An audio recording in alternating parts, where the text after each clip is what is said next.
Hi friends, জটাধারী প্রদীপ travel ব্লগে সকলকে স্বাগত জানাই।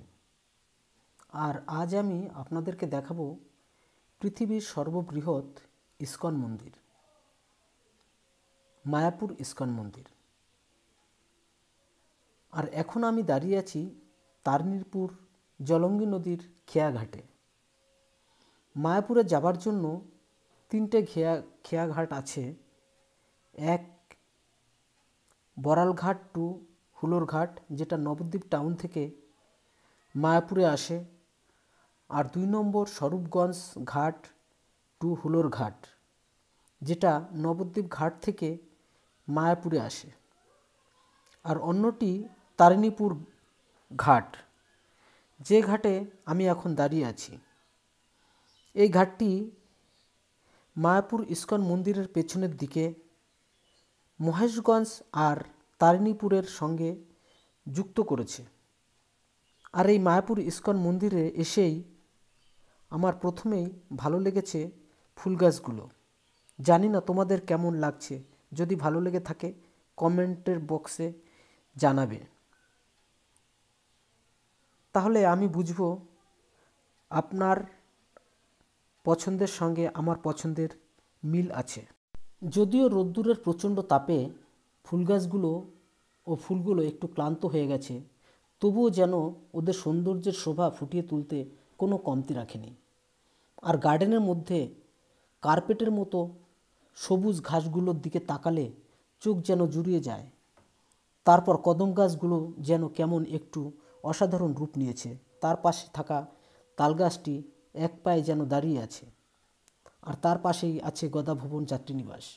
সামনে দোকানপাট, যেখানে ইস্কনের ট্রেডিশনাল পোশাকের সম্ভার খুলে বসে আছে মহাপ্রভুরা। 1 ঘন্টা গঙ্গার মাঝে হরিনাম সংকীর্তনের সহযোগে নৌকা করে ভ্রমণ করতে পারবেন। যে সমস্ত তীর্থযাত্রীগণ এই নৌকা ভ্রমণে অংশগ্রহণ করতে চান, অতি শীঘ্র আমার। আর এই হচ্ছে মেন ইস্কন মন্দির, যেটা এখনও কনস্ট্রাকশনের কাজ চলছে। তবে ভক্তদের জন্য মন্দির খোলা আছে, প্রবেশ মূল্য 50 টাকা। আর এখন আমি ইস্কন মন্দিরের থেকে ফিরে যাচ্ছি বাইকে করে। আর তোমরা যদি বাইকে চেপে মায়াপুর ইস্কন মন্দিরে আসতে চাও, তাহলে মন্দিরের পেছনের দিকে 6, 7, 8 নম্বর গেট দিয়ে আসতে পারবে। বাকি গেট দিয়ে এন্ট্রি করতে পারবে না, কারণ বাকি গেটগুলো মন্দিরের সামনের গেট, তাই ওখানে বাইকওয়ালাদের এন্ট্রি নেই। আর আমার পাশের যে বিল্ডিংটা দেখতে পাচ্ছেন, এটাই হচ্ছে গদাভবন যাত্রীনিবাস। মায়াপুরে দর্শন করতে আসলে এখানে আপনারা রাত্রি যাপন করতে পারবেন। আর ডান দিকের 4 তলা বিল্ডিংগুলো, এগুলো যাত্রীনিবাস। এছাড়াও মন্দিরের বাইরে আছে প্রচুর হোটেল, যেখানে থাকা ও খাওয়ার সুব্যবস্থা আছে।